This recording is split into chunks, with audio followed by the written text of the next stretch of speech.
தியாமா, அண்ணி எங்க போயிருந்த? சரி சாப்பாடு எடுத்துட்டுமா? வேணாம். என்னங்க இப்படி பண்றா? இப்படியே விட்டா தியா என்னவோ நினைச்சாலே பயமா இருக்கு. அம்மா அம்மா என்னையே சுத்தி சுத்தி வந்த பொண்ணு இப்ப நான் மூஞ்ச கொடுத்து கூட பேச மாட்டேங்கிறா.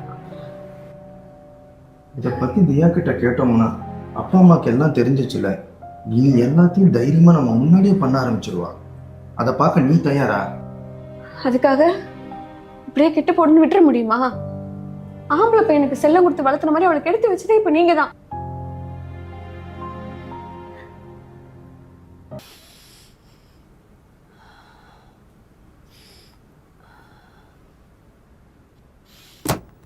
தியா, அப்பா, நீ பிறந்ததுல இருந்து இது வரைக்கும் நான் உன்னை திட்டினதே இல்லை. என் பொண்ணுக்கு பிடிச்சது எல்லாத்தையும் நான் பண்ணியிருக்கேன், நீ சந்தோஷமா இருக்கணும்னு. ஆனா நீ இந்த பழக்கத்துக்கு அடிமையாகி எங்க கண்ணு முன்னாடி அழிஞ்சு போறதை எங்களால பார்க்க முடியல. உன்னால சுயமா சிந்திக்க முடியும்னு நான் நம்புறேன். நீ பொண்ணுங்கிறதுனால இதெல்லாம் செய்யக்கூடாதுன்னு நான் சொல்ல வரல. எல்லாத்துக்கும் ஒரு அளவு இருக்கு.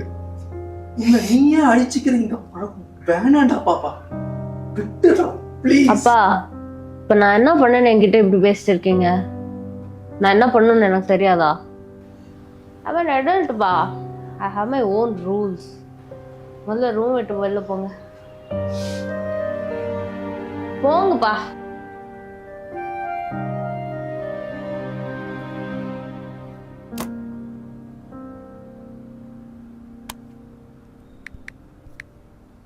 தியா, கால் எடுக்க முடியாதா?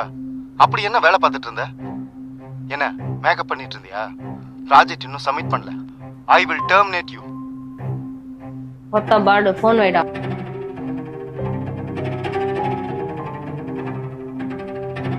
ஹே, இப்போ நீ என்ன சொன்ன?